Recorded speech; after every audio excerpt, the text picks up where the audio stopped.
বাংলাদেশের প্রখ্যাত দাবাড়ু গ্র্যান্ডমাস্টার জিয়াউর রহমান ছিলেন দেশের দাবা অঙ্গনের একজন কিংবদন্তি। তবে তার হঠাৎ মৃত্যুতে আর্থিক সংকটে পড়ে তার পরিবার। এই সংকটের মুহূর্তে এগিয়ে এসেছেন বাংলাদেশ ক্রিকেট দলের সাবেক অধিনায়ক তামিম ইকবাল। তার উদার সহায়তা এবং বিসিবির আশ্বাস গ্র্যান্ডমাস্টার জিয়ার পরিবারের জন্য আশার আলো নিয়ে এসেছে। গ্র্যান্ডমাস্টার জিয়াউর রহমান ছিলেন একজন নিবেদিত প্রাণ দাবাড়ু।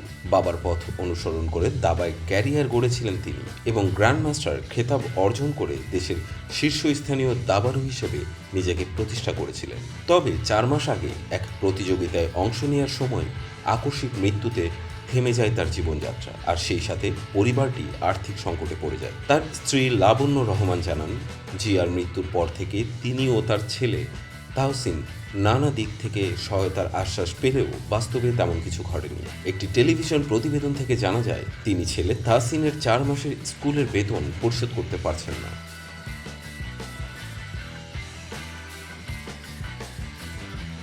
এই পরিস্থিতিতে তামিম ইকবাল তাদের পাশে দাঁড়িয়েছেন। তিনি জিয়ার পরিবারকে 5 লাখ টাকা আর্থিক সহায়তা প্রদান করেছেন এবং ভবিষ্যতে আরও কোনো প্রয়োজন হলে সহায়তার আশ্বাস দিয়েছেন। তামিম শুধু আর্থিক সহায়তাই নয়, তাহসিনকে দাবা খেলা চালিয়ে যাওয়া এবং তার পড়াশোনায় মনোযোগী থাকার অনুপ্রেরণাও দিয়েছেন। লাবণ্য রহমান তামিমের এই উদারতায় কৃতজ্ঞতা প্রকাশ করেছেন এবং বলেছেন, এটি তাদের জন্য খুবই মানবিক এক সহায়তা।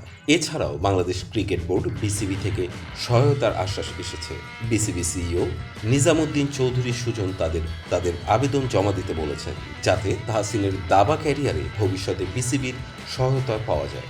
তাহসিন ইতিমধ্যে একজন উদীয়মান দাবাড়ু হিসেবে নিজেকে প্রতিষ্ঠিত করেছেন। তিনি হাঙ্গেরিতে অনুষ্ঠিত দাবা অলিম্পিয়াড সহ কয়েকটি আন্তর্জাতিক প্রতিযোগিতায় অংশগ্রহণ করেছেন। তার বাবার স্বপ্ন ছিল যে তাহসিন একদিন সুপার গ্র্যান্ড মাস্টার হবেন। এখন তামিম ও বিসিবির সমর্থন তাকে সেই স্বপ্ন পূরণের লক্ষ্যে এগিয়ে যেতে নতুন করে প্রেরণা দিচ্ছে।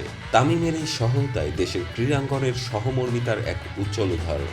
এতে আরও একবার প্রমাণিত হলো যে মানবিকতার ডাকে দেশের ক্রীড়াবিদরা কখনো পিছু হটেন না।